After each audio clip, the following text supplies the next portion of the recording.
Ayer vimos a Maduro en un fragmento de video pidiendo cacao a Trump, bajito, con mucho respeto según él, y sin valentonarse.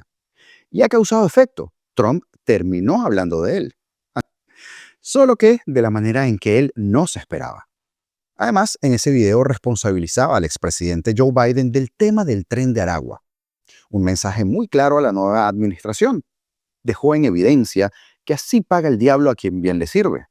Ahora, resulta que Biden, quien le dio más concesiones que nadie, es o era una especie de enemigo desestabilizador de su régimen. El tema del tren de Aragua los tiene dando muchas explicaciones. Ya no saben a quién tirarle la culpa. Y los científicos de Primero Justicia, el ala de Capriles por decirles algo decente, terminaron alineándose con la estrategia de Maduro. 25 años de totalitarismo y dictadura y no han sido suficientes para que estén a la altura del conflicto. Normal. A este punto, aparte de entender su rol como colaboradores de la tiranía, también hay que sopesar que son individuos de muy bajo coeficiente intelectual. No hay de otra. Mentes limitadas que no pueden sostener ideas de peso. Esos son los actores políticos que hay, y es una de las razones que explican por qué el chavismo sigue arruinándole la vida a los venezolanos. Y en México, parte del eje del mal, y donde se fraguan las complicidades y los apoyos a dictadores como Díaz-Canel o como Maduro, sucede lo que todos esperábamos. Claudia Sheinbaum, exguerrillera del M-19, ha dicho: con mis narcos no se metan. Esto mientras que el Mayo Zambada dicta las normas desde una cárcel en Nueva York. Otro gobierno narco y putrefacto como el de Venezuela. Vaya foto tan bonita que tiene América en este momento. Comenzamos. En el video de ayer vimos a un Maduro casi en súplicas, pidiéndole a Trump que revisara los informes del FBI y de la DEA para que, según Maduro, Trump pudiera constatar quiénes financiaron, movieron y dirigieron al tren de Aragua. Sin embargo, la parte final de ese fragmento llama aún más la atención, porque el régimen viene sosteniendo la narrativa ahora que el tren de Aragua prácticamente es de Colombia. Pero escuchemos esto primero. Esa es una de las bandas terroristas alimentada, dirigida desde Colombia. ¿Y para dónde se llevaron a los delincuentes que huyeron? ¿Ustedes saben para dónde? A Cúcuta. ¿Y quién se los llevó? Iván Duque, Álvaro Uribe Vélez.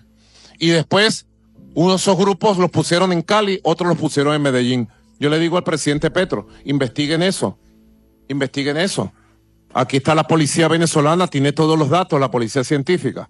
¿Qué delincuentes se llevaron para Cúcuta, para Bucaramanga, para Cali, para Medellín, etcétera? Y así hicieron después con el tren de Aragua. Cuando le entramos a Tocorón, que lamentablemente se filtró la operación de intervención de Tocorón, huyeron todos esos bichos del tren de Aragua. Capturamos a una buena parte, después capturamos al resto y después hubo intervención legal con algunos por ahí. ¿Quién se lo llevó al niño guerrero a Cúcuta y a Bucaramanga? Primera vez que lo digo. Lo digo porque ya basta. Le hemos pasado esta información muchas veces a la policía de Colombia y no han hecho nada. Nos consta, tenemos las pruebas. ¿Quién se lo llevó para Cúcuta y Bucaramanga, al niño guerrero? Y luego para otra región de Colombia que no voy a nombrar por razones de seguridad. ¿Quién se lo llevó? Iván Duque, cuando era presidente de Colombia. ¿Y quién expandió a ese grupo llamado el Tren de Aragua por Ecuador, Perú y Chile? ¿Quién lo llevó para Estados Unidos? ¿Quién? Iván Duque y Álvaro Uribe Vélez, en complicidad con David Smolansky, Leopoldo López, María Corina Machado, Julio Borges, Antonio Ledesma. No nos vamos a cansar de denunciarlo, de decirlo, hasta que podamos lograr la justicia sobre todos los delincuentes, los autores intelectuales y materiales. Si no fuera un tema tan serio, serían realmente hilarantes las mentiras de Maduro. Le entraron a Tocorón, pero lamentablemente se filtró la operación. ¿Se le filtró a quién, Maduro? Unos tipos que tienen el control absoluto, total del país y por la fuerza, que hacen y que deshacen a su antojo. Se les filtró a la prensa, a una ONG, porque ningún actor tiene el poder de sacar a esos tipos de las cárceles. Ni un periodista, ni un político, ni Uribe, ni Duque. Además, dicen que todos huyeron y que capturaron de nuevo a una buena parte y luego el resto. O sea, a la totalidad, entiendo yo. Pero sus cantinfladas no dejan de sorprender porque entonces, una vez capturados, todos aparecen en Bucaramanga según él, el niño guerrero. Y de allí, todos los nombres que estuvo diciendo y las locuras que ya escucharon. Bien preocupado que anda con lo del tema del Tren de Aragua. Desde la designación del grupo terrorista, se les ve confuso. Pero entonces, aunado a esto, su verborrea del miércoles dice esto al final. Desmembramos y acabamos con ese grupo delincuencial, violento, que pretendió utilizarse desde Colombia con lazos profundos con la antigua administración Biden para traer terrorismo a Venezuela. Y lejos de pedir el informe del FBI o de la DEA, Trump se refirió de nuevo a Maduro hace pocas horas. Solo que no para complacer sus ruegos, sino para, igual que él, señalar a Biden de haberle dado oxígeno y de permitir que el dictador bananero siga haciendo de las suyas. Cuando podamos abaratar la energía, tenemos más reservas que prácticamente que cualquier otra gente en el mundo.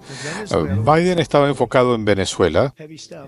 Ellos tienen petróleo pesado, muy pesado. Nosotros tenemos oro líquido bajo nuestros pies. Pero estábamos comprando petróleo de Venezuela en lugar de extraerlo de nuestros propios yacimientos. ¿Ah? Y con una pequeña perforación podíamos estar usando nuestro propio petróleo. Pero ellos estaban haciendo a Venezuela fuerte una vez más. Así que tienen a este tipo allá con mucho petróleo, pero bueno, qué desastre. Esa es otra cosa. Él estaba listo para salir. Marco lo sabe mejor que nadie.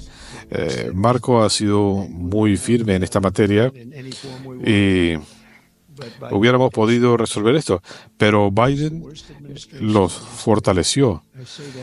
Ese fue el peor gobierno que haya tenido Estados Unidos. Sé que hay demócratas que no lo pueden decir, pero ustedes lo piensan. Palabras de Trump en un evento en la Casa Blanca. Lo que todos esperamos ver es el siguiente paso: la cancelación de esa licencia OFAC Chevron y que comience el régimen a ponerse las alpargatas. Porque es seguro que Maduro cambiará el tonito y las cosas podrían precipitarse. Pero ahora, cambiando de tema y hablando de precipitaciones, ahí tenemos a la supuesta dirigencia de Primero Justicia, la del ala de Capriles. Totalmente divorciada, no solo de la realidad, sino de su militancia base. Cómplices de una dictadura que no se habría sostenido tanto tiempo de no ser precisamente por esas actuaciones genuflexas de un supuesto liderazgo que solo ha servido como la otra cara de una misma cochina moneda.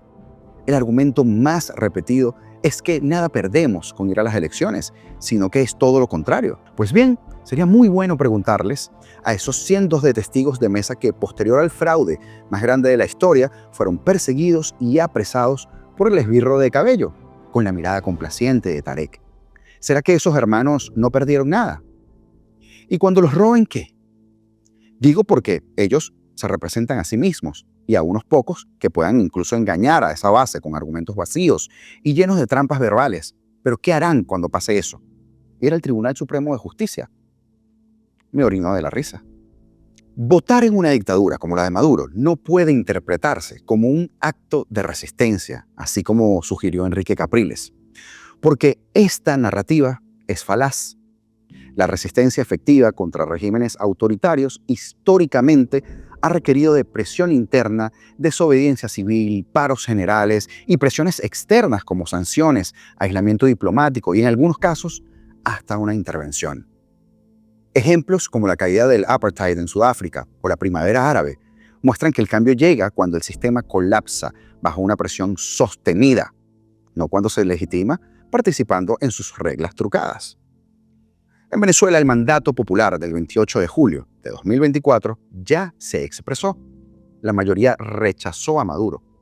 El desafío ahora no es volver a votar en un sistema podrido, sino hacer valer ese mandato mediante una organización ciudadana, la denuncia internacional y, potencialmente, la desestabilización del régimen desde adentro, sobre todo eso último. Votar en la Venezuela de Nicolás Maduro no merece la pena, porque el sistema electoral es una farsa controlada por el régimen. Las armas garantizan la perpetuidad del chavismo y la comunidad internacional, ya lo hemos visto, no tiene la voluntad o el poder para revertir ningún fraude. Participar solo legitima la dictadura y agota a una población que ya ha dado todo por recuperar su libertad. El robo descarado de las elecciones de 2024 no son una anomalía, sino una norma de un régimen que no respeta la voluntad popular. El camino hacia el cambio no está en urnas manipuladas, sino en la resistencia activa fuera de las urnas. Lo que se logró el 28 de julio no se va a repetir. El chiste contado 2 veces ya no da risa. El golpe de las actas sí fue monumental, pero ¿de verdad creen que volverá a pasar? ¿Que el régimen va a permitir que se repita? Pues puede que sí, si es que unos pocos deciden ir a elecciones. En contra de la lógica funcional, por supuesto, porque entonces allí, con unos pocos miles de votos solamente, ya no seríamos mayoría en ese escenario y sí mostrarían las actas, las que no pudieron mostrar antes. Y ante la pregunta de por qué no mostraron antes las actas, la culpa será de la iguana, o en este caso, del falso hackeo desde Macedonia del Norte. Al final, toda esta parafernalia de entreguismo tan cantinflesca solo puede ser representada por el mismo Mario Moreno Cantinflas. Majestad, ¿cómo quieres que se arreglen las elecciones del próximo periodo de gobierno? Me extraña la pregunta.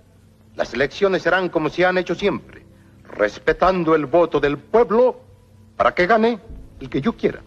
Y antes de cerrar, ya que hablamos de Cantinflas, México sigue avanzando a paso de vencedores. Sí, lo dije intencionalmente. Cada día más parecido al chavismo recalcitrante. La exguerrillera del M-19, Claudia Sheinbaum, sucumbe ante las exigencias del Mayo Zambada, desde una cárcel de Nueva York. Y es que no le queda de otra. El narco es el verdadero gobierno de México en estos momentos, y desde hace rato. Ismael El Mayo Zambada, para quien no sabe, es un narcotraficante mexicano, nacido el 1 de enero del 48 en Culiacán, Sinaloa, y es uno de los líderes fundadores históricos del Cartel de Sinaloa, asumiendo el control principal tras la captura de Joaquín El Chapo Guzmán, Infamous. Durante más de 50 años, Zambada construyó un imperio criminal basado, por supuesto, en el tráfico de drogas como la cocaína, la heroína, metanfetaminas y fentanilo que metía hacia Estados Unidos, así por supuesto como lavado de dinero y coordinación logística. Conocido por su perfil bajo, evadió por mucho tiempo a las autoridades mexicanas y estadounidenses hasta su arresto el 25 de julio de 2024 en El Paso, Texas, presuntamente tras ser entregado por Joaquín Guzmán López, hijo del Chapo. Se le atribuyen alianzas con narcos colombianos, soborno de funcionarios, actos de violencia, terrorismo, asesinatos, secuestros, todo para permanecer en el poder, así, estilo Diosdado y Maduro. Actualmente enfrenta cargos en Estados Unidos, incluyendo narcotráfico y la posible pena de muerte. ¿Pero qué sucede con esta señora en este momento? Bueno, que en vista de lo encochinado que está y de esa pena de muerte latente, ha exigido al gobierno, como quien le exige a sus empleados, ciertas cosas, entre ellas, ha dicho textualmente que México tiene la obligación de intervenir y exigir garantías de que no se le impondrá la pena de muerte. Pero ha ido más allá y ha amenazado al gobierno. Aunado a esto, Sheinbaum, ante la designación del Cartel de Sinaloa, Jalisco y otros como organizaciones terroristas internacionales y frente a un posible ataque unilateral de los Estados Unidos en contra de estos cárteles, envía 2 reformas constitucionales para prohibir básicamente acciones militares en México con pena máxima a los involucrados en ello. O sea, diciendo, con mis narcos no te metas.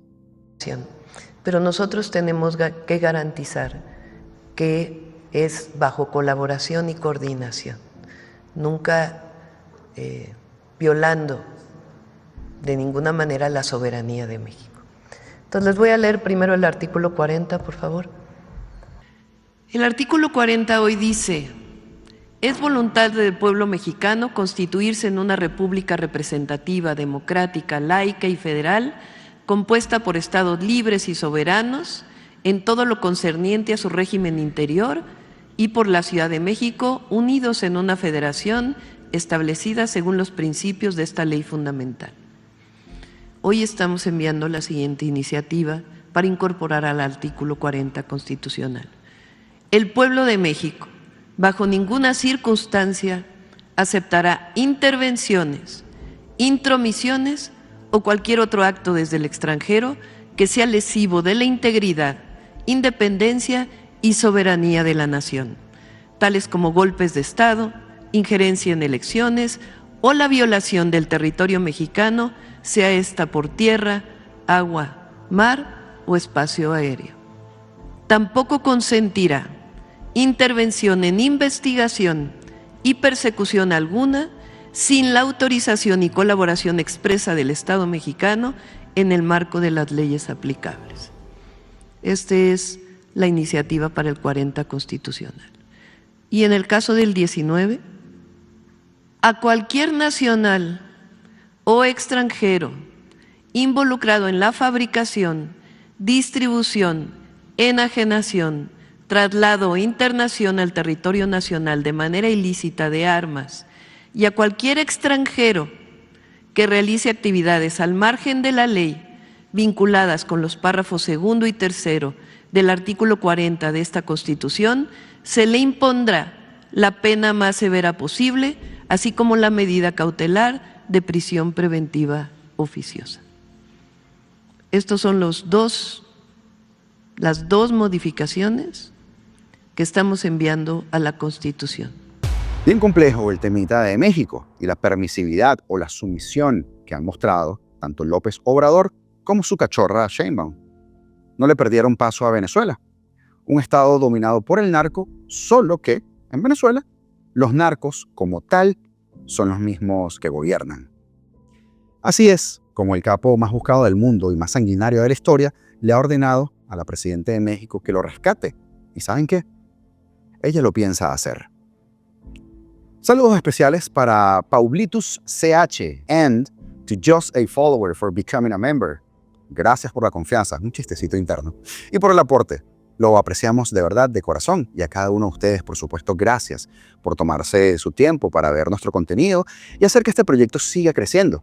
Ya casi llegamos a los 100,000 en esta comunidad. Ahí estamos, ansiosos. Así que si tú nos ves por primera vez o se te ha pasado, ayúdanos suscribiéndote y activando en la campana todas las notificaciones, comentando, dándole like y compartiendo nuestro contenido con los tuyos, con los cercanos. Porque juntos somos más fuertes. Y mientras más seamos en esta gran comunidad, más difícil será que no nos escuchen. Señores, libertad o nada. Esto fue